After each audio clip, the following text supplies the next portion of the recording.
So, good evening, folks. Welcome to Friday Night Tech Talk. Here we are live once again. And if you're new here, I'm Mobile Geezer. And if you're on my YouTube channel, you know that, but you might be on X under my Mobile Geezer, or you might be on Facebook under Mobile Geezer or George Hayes. Either way, if you're new here, welcome. We do this every Friday at this time. We go over some of the tech articles in the last week, and we just have little conversations about them. Sometimes people type something in the comments discussing them, and I try to bring you guys stuff that's interesting or the big news of the week. This week, I don't think we really have any big news, but it's Memorial Day weekend here in America, so happy Memorial Day weekend to everybody who's celebrating that. And I hope you have a very safe and happy Memorial Day weekend. So, Brian was the first one in here, and he's the one that reminded me right away, Memorial Day, Friday Night Tech Talk. And then, of course, he's always very faithful. And Eleanor just popped in. Hi, Eleanor. Glad you're here. So, two of the most faithful right off the bat. If you're new here, please type in something in the comments. If you want to let us know you're there, let us know where you're from. And every week we go over the stories in the show notes that I put on my webpage. So let me show you that. Go share screen. And if you want to follow along with every story, just go to my webpage, mobilegeezer.wordpress.com. Click on today's date. You'll get just the show notes for tonight's show. So, as I do every week, once we get here, I give you a little preview of what we're going to talk about. Like I said, this week, there was nothing huge that I could tell. Well, it was one little thing. We'll get to that in a second. So I just really came up with stories I thought you guys might be interested in. So first, T-Mobile CEO picks an inopportune time for bragging. And that was on Phone Arena. And he's bragging while he's raising prices on some of their customers. Eleanor was one of those who were upset about that. So that's what I started with. And that's on Phone Arena. This was kind of the big news of the week. Microsoft Build 2024, that's their annual developers conference. And I don't think most of us, especially mobile people, pay a whole lot of attention. But of course, developers do pay a lot of attention, and it is a big deal to them. So I just pulled off, this was the day that it opened. And Tom's Guide had a pretty good article about it. It's 3 days, but I think it's like most of these conferences, the first day is the big day. So I just thought I'd go over some of that, not necessarily all of it. Then somebody wrote an interesting article about the Pixel 8a, which I have right here. And might the Pixel 8a be the final Google A phone? And that's on Phone Arena. So we'll check that article out. After that, another interesting one. This one was on Tech Radar. Classic Google search seems to be back. So we'll see what he says about that.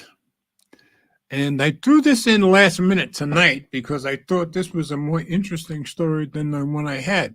There's been a lot of talk, especially around Apple, Google, and Samsung the last couple of years, a few years really, about the repair. And all of a sudden, I found this article just came out today. Samsung contract with service provider reveals very questionable repair practices. And you'll see what I mean when we get there.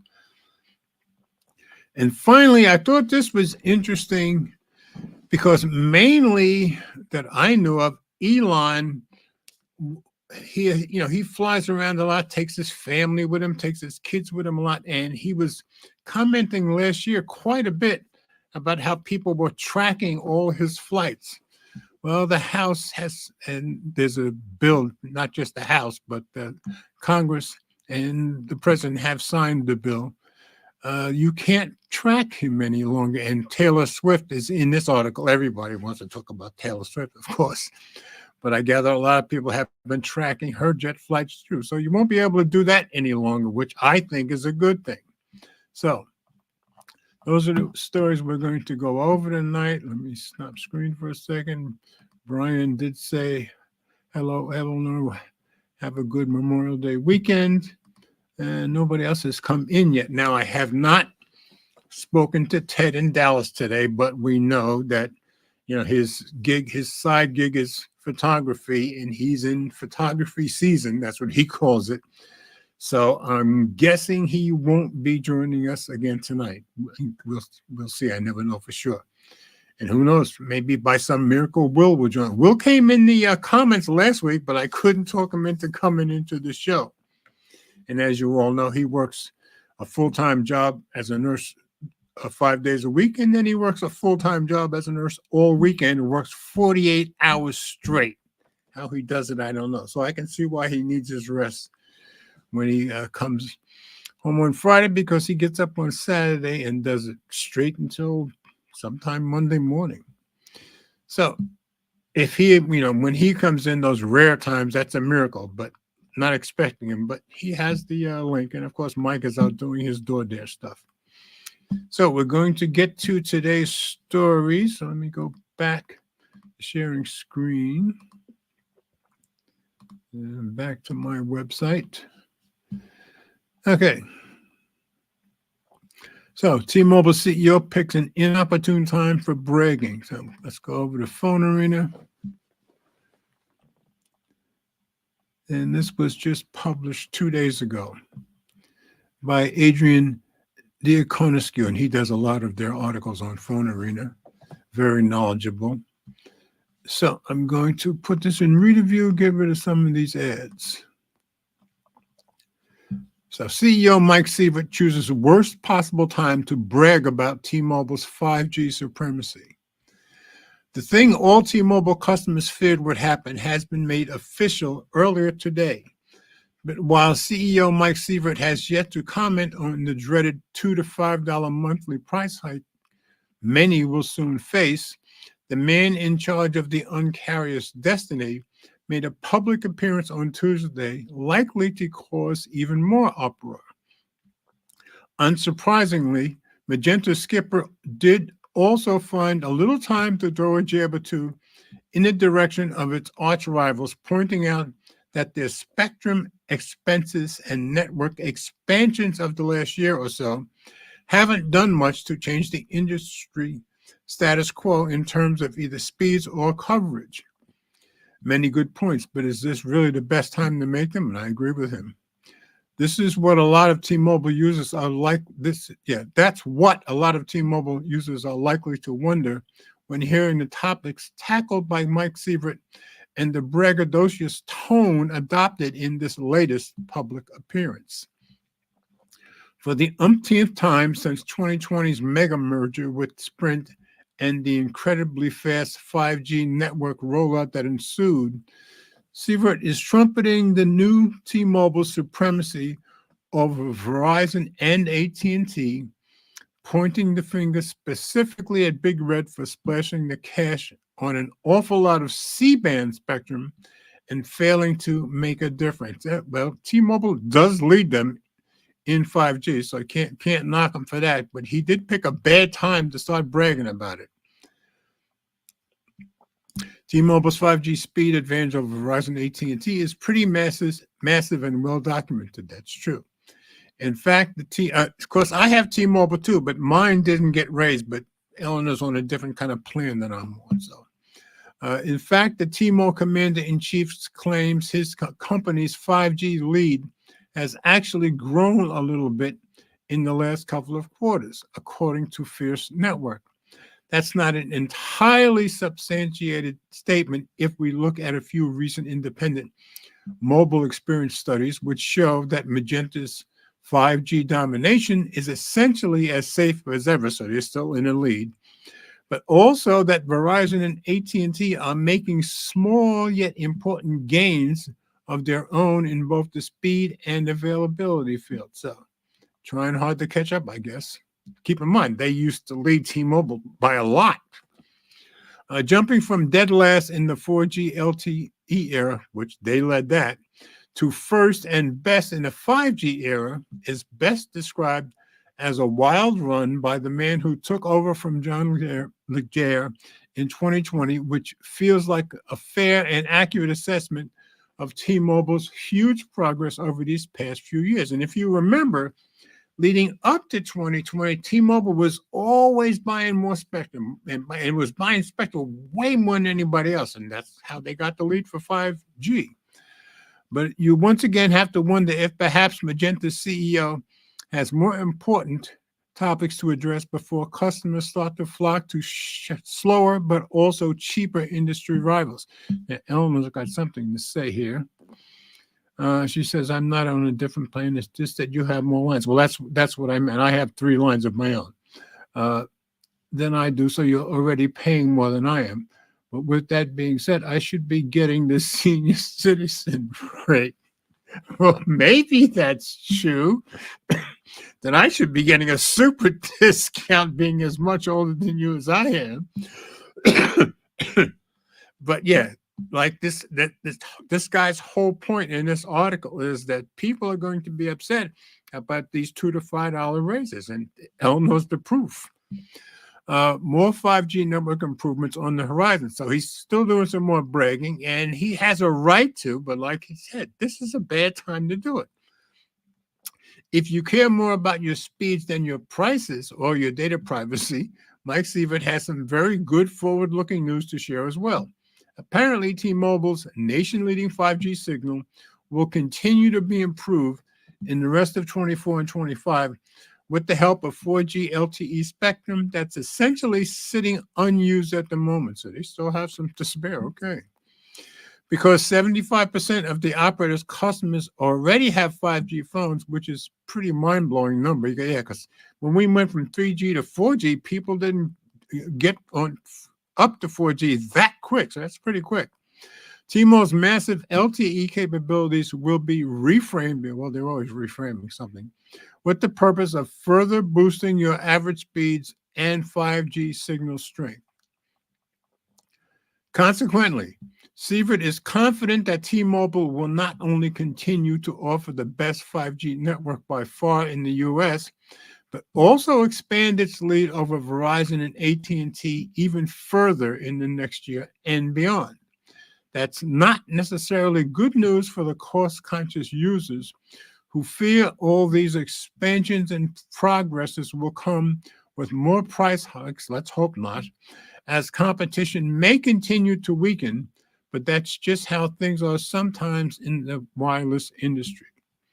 So just thought that was an article that pretty much everybody should be interested in and should want to hear, and that Mike Sievert's timing isn't the best. So let's get out of this one. And nothing else new in the comments, so we'll go on to our next story, which I'm calling this kind of the big story of the week.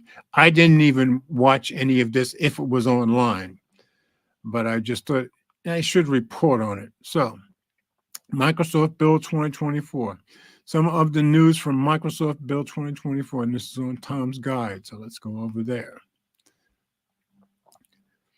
Microsoft Build 2024 announcement: Surface Pro 11, Surface Laptop 7, Copilot Plus PCs, that's their big deal, huge AI upgrades, and latest news. Here are all the huge updates coming to Copilot Plus PCs by Tony Polanco and Jason England, and this was from 3 days ago, which was the official first day of the 3 days, but they had big announcements on Monday, the day before that.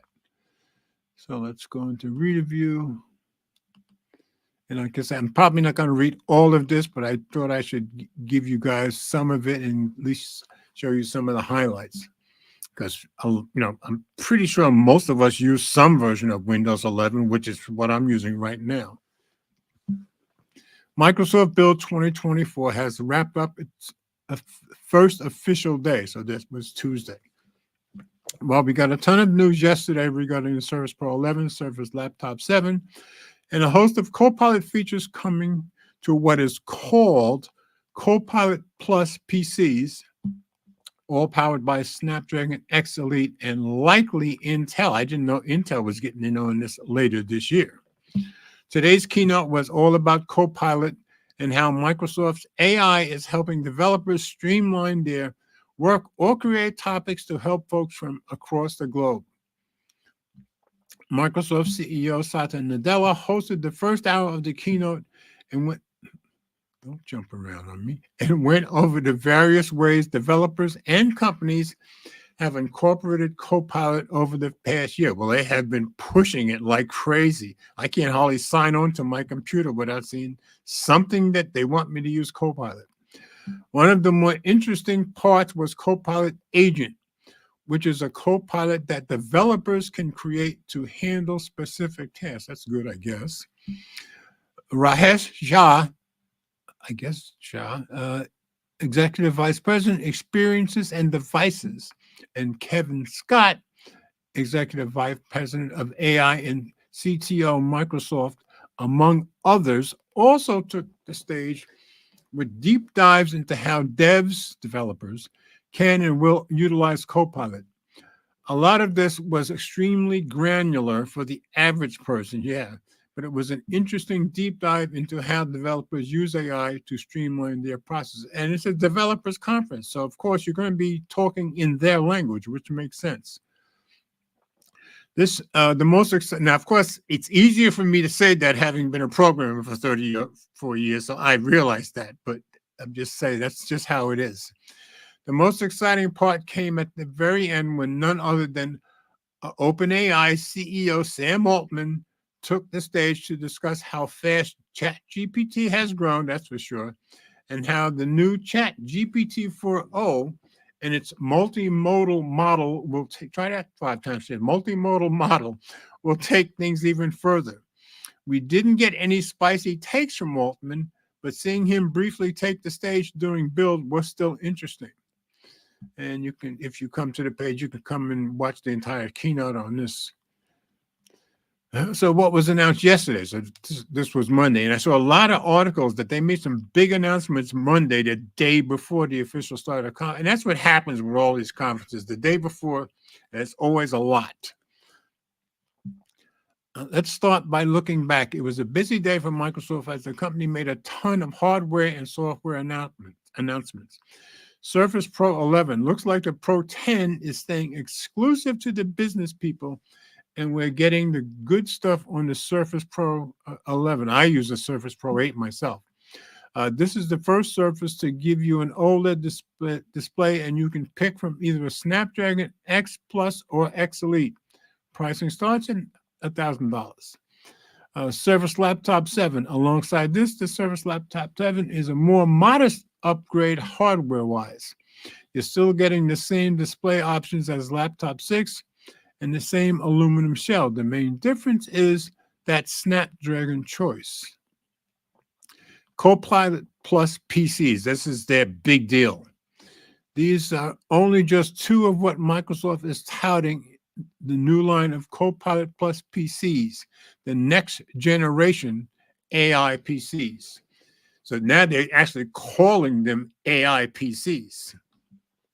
You can see more about what Asus, Acer, Dell, HP, and Lenovo have up their sleeves for this. So all of them will be making these AI PCs, I guess, using Copilot Plus PCs. So I don't think we're going to go over that. Okay, YouTube live translation and dubbing is coming to Microsoft Edge.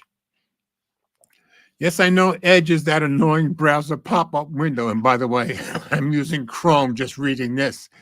Browser pop-up we get on the way to downloading Google Chrome. That's true. But Microsoft has been busy updating it significantly, including this great move in accessibility. Now, just so you know, I do use Edge a little bit, but Chrome is still my preferred browser. This new feature will offer real-time video translations to sites like YouTube, LinkedIn, and more. Pretty much any site with on-site video. Translations include going from English to 44 languages. That's impressive. And yes, that includes both pre-recorded and live video. So that is impressive. What we have here is huge for those who are deaf or hard of hearing, and a big step forward in international audience for your content. That's good. So this was them waiting for the first day. Okay, then we'll go down here. Like the intro, Microsoft CEO talks about Microsoft's past and how that is informing its future. Even if the mission statement remains the same, we now have new tools to make people's lives easier. That's the promise of AI. Nadella talks about what drives progress in computers. We used to have Moore's law, but things seem to have scaled faster than even Moore could have predicted. That's pretty fast then. Nadella talks about the possible avenues that AI can open for people around the world. According to him, developers are excited over the prospect of AI-driven technology. He thanks them for the impact their progress is having on the world. Of course, we have no way of knowing what that progress is. Moving on to discuss Copilot Plus PC, the idea is to make Windows the best platform to build AI applications. A host of Copilot library tools will be available to developers. This includes Phi Silica, which can run on device. So I don't think I'm going to read any more of this. Just wanted to give you guys a good idea of the highlights. And yes, for developers, Tuesday was a big deal. So I'm going to get out of this. And like I say, as usual, if Ted does not come in and I'm by myself, of course, you know it's going to be a pretty quick night. So nothing else new in the comments. And of course, you guys know I just got my Pixel 8a just last week, and I'm liking it. It's small. It's 6.1 inch. These days, that's small. But I'm liking it quite a bit. I did do a side-by-side comparison yesterday I put it out with which one was it? The Nothing Phone 2. So that's out on my channel if you want to check it out with the camera comparison. But I just thought this was a good article. I said, might the Pixel 8a be the final Google A phone? So let's go to Phone Arena. And that's what this guy thinks could be. Brilliant Pixel 8a proves why Google, so everybody seems to like it, why Google should never make another $500 mid-range phone, which is what this cost, by Martin Filipoff. And I'd say, yes, it's worth every cent of it. So let's go into review. Oh, and of course, a lot of people saying, well, if you just spend $50 more, there are places you can find the $700 regular 8 that has more features, but you'll see some of that in this article. So this just came out 4 days ago.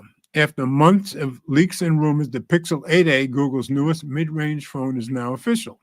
While our full review will be out soon, I can already tell you that the 8a is quite likely going to be the most well-rounded mid-range phone money can buy in the first half of 2024, or maybe even until the end of the year. In fact, the Pixel 8a is now practically on par with the vanilla Pixel 8, practically, that's the key, in terms of features. And that's big news, since the Pixel 8 is a proper premium flagship phone, which launched at a price of $700. Now, technically, it's still $700, but you can find it for $550, $600 if you look around. Hey, and Renz is in here. Welcome, Renz. Glad you dropped by, brother. I know you're at work. Renz is in the Philippines, so he's starting work around the time every week when we do this broadcast. And here's Annette. Annette, glad to have you here. So now we've got California and the Philippines represented. Okay. However, Renz is being Renz. Renz, you're so kind. Thank you very much, sir. He said, have a blessed weekend, everyone. He's off to work. Okay. So he's just started. And he's been very busy lately, so I'm very glad whenever he can pop in. And of course, he's always generous. However, the thing is that proper flagship Pixel 8 is no longer $700, at least if you shop around. That's what I was saying. And that makes me think that the Pixel 8a might/should be Google's last $500 phone. So that's his argument. If you shop around, you can get the original with more features for only $50 more. So now he's going to make his case. Sorry, Apple and Samsung. The only phone that makes the Pixel 8a look like a bad deal is also made by Google. At the same price or $50 more, the Pixel 8 is undoubtedly the better phone compared to the Pixel 8a. Now, of course, I don't have the Pixel 8, so for me, Pixel 8a was, for me, a good deal with the deal that Best Buy gave me. To be fair, I've talked about this in the context of the Pixel 7a versus Pixel 7 last year, but this time around, the Pixel 8a and the vanilla Pixel 8 are even more similar. Yeah, they are close, yet different enough to cause some major confusion for those shopping for a new phone. For example, the Pixel 8 and Pixel 8a now seem to share the same 120 hertz OLED display. That's true, with 2000 nits of peak brightness, which is great news for the mid-ranger. The two also have practically the same battery size, but even more crucially, the Pixel 8a finally offers a 256 gigabyte storage variant, just like the flagship Pixel 8, although you can only get the 256 gigabyte Pixel 8a in black. Moreover, both the Pixel 8a and Pixel 8 come with a promise for 7 years of software support. That's true. And to top it off, the $500 Pixel 8a gets the best AI features the Pixel 8 already has. So yeah, they perfectly match there. Even if they seem identical on the surface, and this is his key point, the Pixel 8 is a better phone than the Pixel 8a. So Pixel 8 from $549, like you said, you got to search around to find that price, but it's out there. And here's one for $539, so he found it. Okay, following the launch of the Pixel 8a, Google has reset the price of the vanilla Pixel 8 back to the original $700. Yeah, I looked on Google's webpage, and it's just showing it $700. But you can still find it for around $550 elsewhere. However, aside from those similarities, the vanilla Pixel 8 is still the more premium phone between the two, boasting plenty of improvements over the mid-ranger. The Pixel 8 has a glass back versus plastic on the Pixel 8a, which I don't care. Pixel 8 comes with a slightly more comprehensive IP68 water dust resistance versus IP67 on the Pixel 8a. So yeah, that is a real difference. Although the display text seems the same, the Pixel 8 has noticeably thinner display borders. Yeah, everybody's talking about the bezels. The bezels don't mean a whole lot to me, but I don't know if you can see that, but they don't bother me in the slightest. But everybody's talking about them, which make it more compact and premium. The primary camera on the Pixel 8 boasts a larger sensor. The ultra-wide camera has autofocus for macro photography. Yes, the Pixel 8 has macro photography. The Pixel 8a does not. And the selfie camera can shoot 4K 60 versus 4K 30 on the Pixel 8 versus up to 4K 30 on the Pixel 8. The Pixel 8 has faster wired and wireless charging than the Pixel 8a, and it offers reverse wireless charging for charging your earbuds in the back of the phone, blah, blah, blah. I was watching don't remember whose channel it was. I was watching a video the other day, and the guy said, do you ever use reverse wireless charging? Because I don't. And I thought about it, and I'm like, neither do I. So just a point. I guess as the majority of us don't, but it's there. when it comes to design, next to the Pixel 8, the Pixel 8S, so here's the Pixel 8, here's the Pixel 8A. The Pixel 8A looks like a phone from 2018. The two share the same 6.1-inch display, so size-wise they're the same. As you can see, there are quite a few under the hood differences between the Pixel 8 and Pixel 8A that make the vanilla Pixel the proper flagship phone that it actually is. The visual difference between the two is also enough to make the vanilla Pixel 8 the outright winner. It just looks like a premium phone thanks to its thin bezels. Yeah, the bezels seem to be the big thing that's bugging everybody. It doesn't bother me in the slightest. On the other hand, the Pixel 8A seems to have the thickest display borders in the $500 price segment, even thicker than those of the Galaxy A55. Yeah, I guess I'm different. It just doesn't bother me. Rumors say the amazing Pixel 8, and now get this, could be the last $500 phone Google makes. And I hope that's true.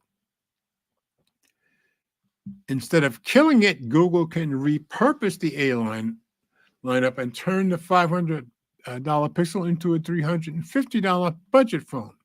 For those who aren't following the big Pixel news, we've already heard rumors about the Pixel A being the last A Pixel Google will ever make. And whether this happens or not, I believe it now makes sense why it could/should happen. In the end, if Google can afford to drop the price of the vanilla Pixel flagship to $500 to $550 6 months after launch, as it did prior to releasing the 8A, and there's no reason to make a whole new phone that's dangerously similar, but still somewhat close. That's true. They had lowered that price down to $550 for the 8 and went right back to $700 just before they released the 8A. Google can simply repurpose the vanilla Pixel as a mid-range phone by dropping the price and switching up its marketing strategy. A reborn Pixel 8 with the same flagship design and features, only $200 cheaper. There's your free marketing tagline, Google. That being said, if the rumors are true and Google does indeed stop making $500 Pixel phones, no, I don't think Android's big daddy should stop making affordable phones altogether. Not at all. Neither do I. Killing off the $500 Pixel by replacing it with the vanilla Pixel mid-year would open up an incredible opportunity for Google to make the Nothing Phone 2A competitor the global market is missing. The Nothing Phone 2A is a good $350 phone that gives you a ton of value. I only have the regular 2, so I don't have the 2A. And if that sounds familiar, it's because this used to be the role of Google's legendary Pixel 4A. That's true. Of course, it's different times now, but that's good news. 350 should be getting you a noticeably better Pixel phone today than it did back in 2020. Yeah, like the 4A used to. Sure, a $350 Pixel won't be nearly as close to a flagship phone as a $500 one, but that's the point. The 350 Pixel would be ideal for those who want a device that nails the basics of a good smartphone without many bells and whistles. If nothing can pull it off, there's no reason Google can't. So that's his argument. So we may be seeing the last A phone that Google makes. We'll have to wait and see. I just thought that was an interesting article, especially since I just got the 8A myself, and I'm quite pleased with it. So let's get out of there. Nothing else new in the comments. So I will continue on. Take a quick sip here.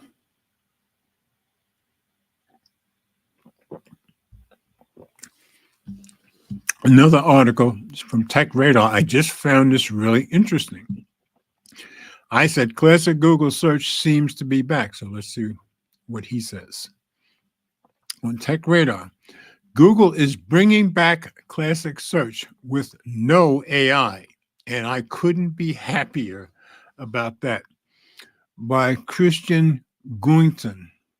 And this is from 5 days ago. Keep search simple. So into review.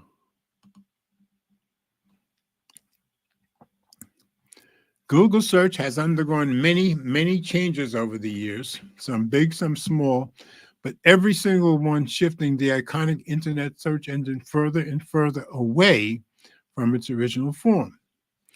You can see an interactive timeline of Google search on Google's own website if you're curious about how it's evolved over the years.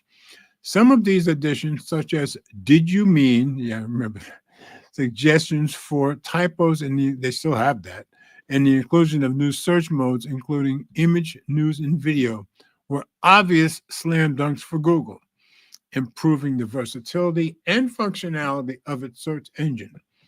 Others, like the inevitable arrival of sponsored ads and results and the recent AI-powered search generative experience, have been less popular. People are kind of sick of hearing about AI in their face all the time. Well, Google has seemingly done the unimaginable. It's released a new web setting for the search engine that will take you back to the glory days of Google search in the year 2000, surfacing only a list of text-based links. That's right, no images, no shopping results, and no AI-generated answers. Now, we're going to go into how you implement it, but I found it's not on the phones. I only found it on the computer, but it does work. A more perfect search engine. The web mode, that's what they're calling it, web mode, has been rolled out globally and should be accessible for everyone now. You'll find it under the More option at the top of the result. Now, keep that in mind. That's at the top of the results. So you have to put your normal search in, today's search, and when the results come back, there'll be a More that you can click, and that'll take you to the way it used to be. Below the search bar itself. Yeah, it's up on the top right. Unsurprisingly, it's been met with riotous applause on social media. Commenters on Twitter, X, lauded Google for the change, with many remarking that this is exactly what they want from a search engine. It's a little sad that Google's decision to turn back time on its most used products has seen such a positive response, and it's no doubt been done to counter any potential backlash from the gradual rollout of search generative. The generative search.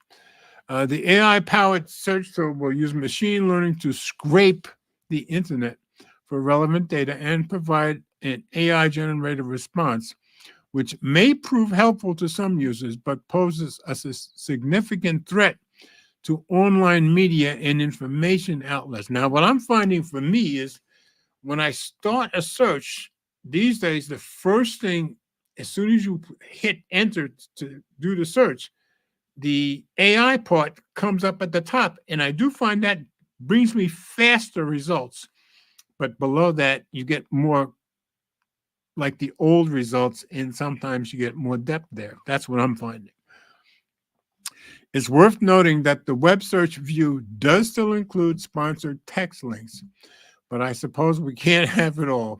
Personally, I'm massively happy to see this change. Not only do I prefer to do my own reading rather than receive AI-generated slop, I wouldn't call it that, from my online searches, but as a digital journalist, I have a vested interest in Google keeping search simple. The perils of AI in search. See, Google's SGE experiment is one I fear may be doomed to fail, specifically because it might end up consuming itself. SGE is undeniably a powerful tool that can provide a neat summary of all the information users are looking for. And that's what I get, a nice summary at the top. That's what I tend to appreciate. But if you want more depth, the old one might be better. But it needs content written by humans to do that. And an example Google gave back when SGE was first unveiled was the query best Bluetooth speaker for a pool party. Sure enough, SGE produced a list of suggested products with links to both retailers and sites reviewing the recommended speakers. Now, we naturally have our own article ranking the best Bluetooth speakers, as do many other tech news sites. We have literally hundreds of buying guides, and keeping those up to date with useful information for consumers is a lot of work. But it's work we're happy to do since it pays our bills and ultimately helps consumers find what they actually need to know. You know, the whole reason Tech Radar exists as a site. That's true. Google's SGE promises to make answering questions easier, but perhaps at the cost of its own quality over time. But if my phone's trying to answer me, assistant thinks that I want something. But if SGE takes over all the affiliate and ad revenue made by us, and every other site making product recommendations out there threatens to evaporate. So they make less money, basically. If that happens, we'll pivot. The journalism industry has always been on the cutting edge, ready and able to adapt to challenges of a constantly shifting media landscape. Yeah, in this business, you don't have much choice. So yes, we'll find a new way to reach our readers, whether directly via newsletters, social media, subscriptions, or whatever other methods appear in the forthcoming years. However, if surfacing all those buying guides, recipes, and top 10 lists within Google search becomes pointless to the sites making them, many may choose to stop Google's bot from crawling them, or at the very least from using them to train LLMs. A lot of people resent them taking data from their sites to using their large language models and not being paid, especially newspapers. And there's some newspapers suing. If that happens, then Google's AI will steadily become less and less relevant and helpful in its SGE suggestions as its fuel source dries up. I know this sounds like whining. Well, yeah, you are a journalist. Oh no, Google is going to kill our profitability. But that doesn't mean it's not a problem. Google has potentially created a new version of online searches that will self-destruct if it becomes successful. In other words, I'm delighted to see web search make a heroic return in this time of AI uncertainty. After all, I'm not going to start using Bing. So just thought that was a very interesting article, and he's making his points, and he admits, it may or may not affect his money. So got to give him credit for honesty there. So let's get out of this one. Okay, and this is the story I just found today, and I just thought it was interesting because, self-repair is pardon me, has been a hot topic for a number of years. So I said Samsung contract with service provider reveals very questionable repair practices. Like this was on Phone Arena, just came out. Samsung under scrutiny for repair practice and right to repair laws. This was today by Johanna Romero. And this one is pretty interesting. So review. The world of smartphone repair is undergoing a significant shakeup, and Samsung appears to be at the center of it all. Recent reports have unveiled questionable practices by the tech giants, sparking concerns about privacy and right to repair laws. Yeah, this gets pretty hairy. According to The Verge, a leaked contract between Samsung and an independent service provider reveals a concerning requirement. For every repair performed, independent shops are required, that's the key, to provide Samsung with the customer's name, address, telephone number, phone's unique identifiers. That's going to be like your EMI and all that good stuff. Customer complaint and repair. So they want to know every single thing. And I'm thinking if the customer wanted to contact Samsung about it, they would, but they want to know. This revelation has raised eyebrows among privacy advocates, as it should, and consumers alike. In addition, the contract reportedly, now get this, instructs repair shops to remove any aftermarket parts, even though using third-party parts is often legal. So what they're saying is, if you if they open it up and there's third-party parts in there, even if it's working, they want them taken out. That's totally ridiculous. This stipulation has further fueled the ongoing debate about the right to repair electronic devices. Yeah, because Samsung sounds like they're being much like Apple. They don't want you to repair them.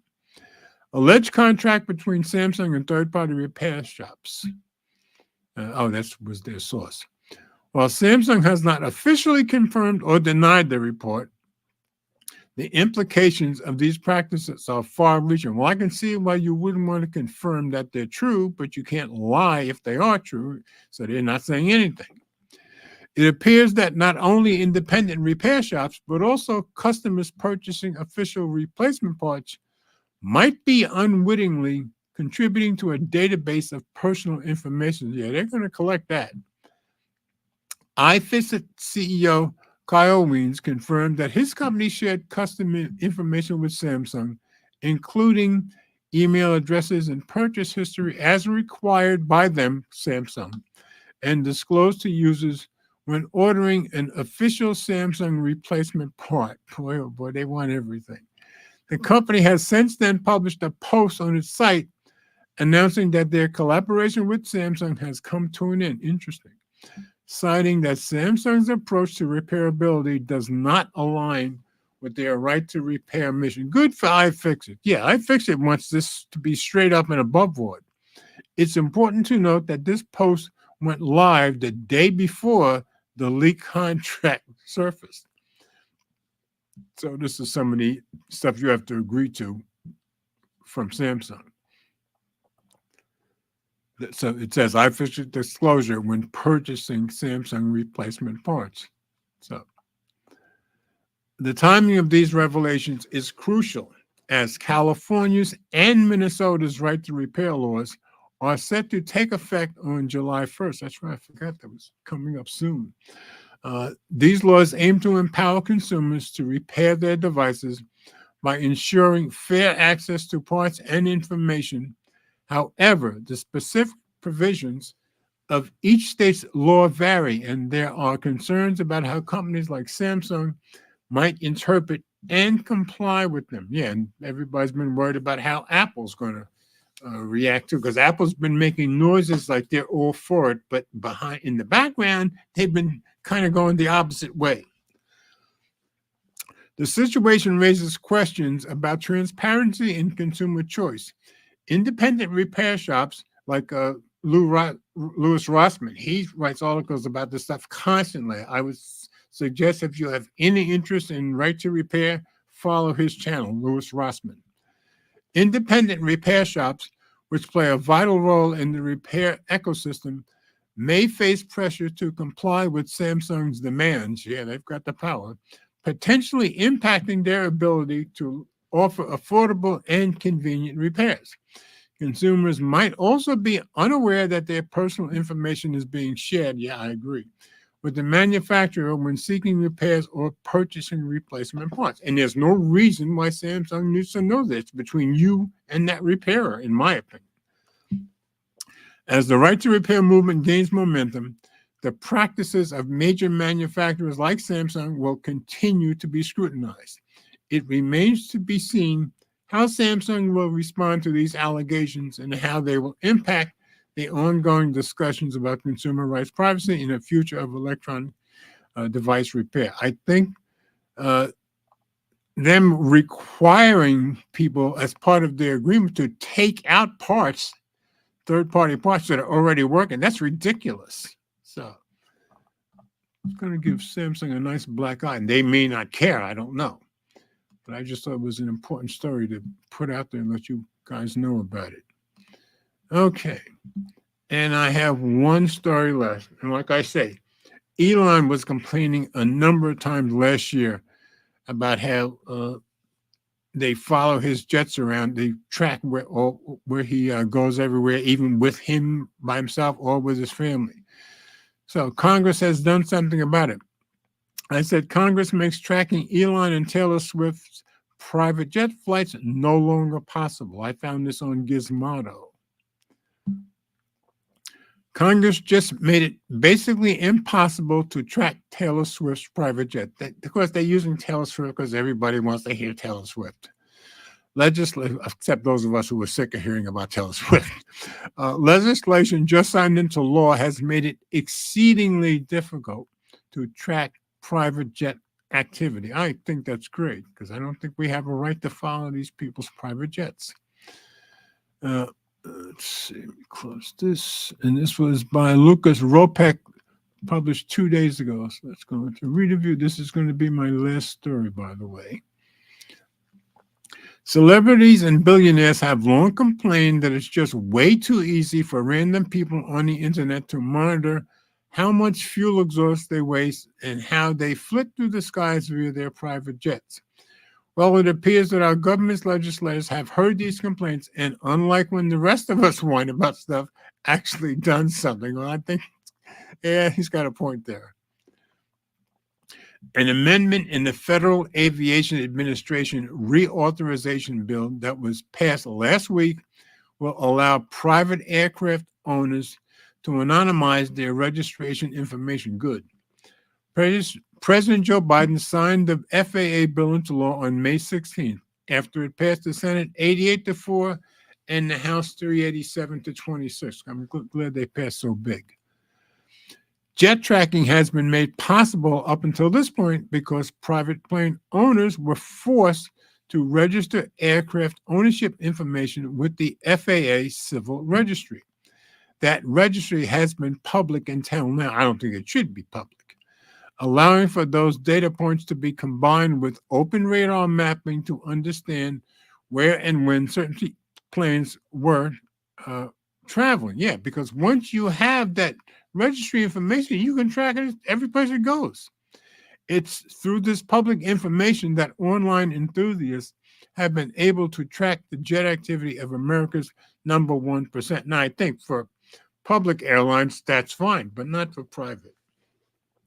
The War Zone originally reported that the new FAA reauthorization bill, which was introduced last June, will effectively make it impossible, or at the very least, very, very hard, to track the jet activity of the well-to-do. The law will allow private aircraft owners to request that the government hide, So I guess that means they don't have to do it, although I hope they would. A request that the government hide the personally identifying information associated with their planes. That's a bummer, since in an age of environmental concerns, it's been helpful to know which members of America's gilded class are spewing jet fuel into the atmosphere. Yeah, but at the same time, you're invading their privacy. Yeah, I think it's nice to know how much jet fuel they're using or wasting, if you want to look at it that way. But I don't think we have a right to know about their whereabouts and their families' whereabouts. It's not as if America's rich and famous haven't been lobbying for this to happen either. Yeah, and here's what I said. Elon Musk famously threatened to sue Jack Sweeney, an undergraduate at the University of Florida, after the student made a Twitter account that tracked the billionaire's private jet activity. That was the first thing I saw about Elon complaining, because that guy made that Twitter account just for that. Elon Jet, that was the name of it, in 2020. After Musk bought Twitter in 2022, he shadow banned Sweeney before fully banning him from the platform. I don't blame him. Sweeney has since been allowed back on X. Well, I think he was probably nice to let him back on. I don't know that I would have. Taylor Swift, meanwhile, has been dogged by complaints about her incessant air travel, also largely thanks to Sweeney's flight monitoring efforts. Sweeney recently compiled the video of Swift's 2023 plane trips, the likes of which appeared to show that the pop star had flown, get this, 178,000 miles last year, roughly the equivalent of 7 trips around the Earth. According to Sweeney, her jets emitted 1,200 tons of CO2, or 83 times the amount of the average American. Well, she's got a little more money than us. A lawyer for Swift served Sweeney with a cease and desist order in February. I think that's good. Swift's air travel habits have proven particularly troublesome for her, tarnishing a public image that has otherwise been tightly protected and controlled. Sure, because in public, I'm sure she's all green, but that doesn't look all green. A popular conspiracy theory has postulated that the pop star has intentionally seeded news stories, such as her attendance of a New York Jets game involving her beau Travis Kelce, purely in an effort to bury the keywords Taylor Swift and Jets in Google search index. Didn't know that. So that's a real conspiracy theory, if you ask me. This same theory would also seem applicable to a viral infotainment story that recently made the rounds in which Kelsey talked about jet lag and Swift uttered jet lag is a choice. Well, she would know. Of course, it's worth pointing out that unlike Musk, Swift actually had a pretty good reason to travel a lot less year. She was on tour. That said, it's still a lot of CO2, like a lot, a lot. I am ostensibly in favor of data protection, data privacy regulations, though it's somewhat ridiculous, if predictable, that billionaires get this sort of data privacy amendment while regular Americans get surveillance capitalism as usual. Well, I'd say if we regular Americans had a private plane, then we should get that too. But if we're on public planes, I think that's the difference. Anyway, I just thought it was an important story that they may be rich and famous, but I just don't think they should have their privacy invaded either, and I don't think you should be able to track them and their family. So I think it's a good thing. Just my opinion. So that's all I've got for today, folks. Let me stop screen. I'm very glad for everybody that came in. Always glad to see Ren's in here because I know he's got a lot of work to do on Saturdays. And let me thank my usuals, Brian, Eleanor, Annette, Renz, all you guys are wonderful. Thank you for being here. For everybody that watched, whether you type something in the comments or not, I hope if you're in America, you'll have a very blessed and safe Memorial Day weekend. And certainly all of you from other parts of the world, have a blessed weekend also. And let's always remember, folks, we all do better when we love each other. See you next week, folks.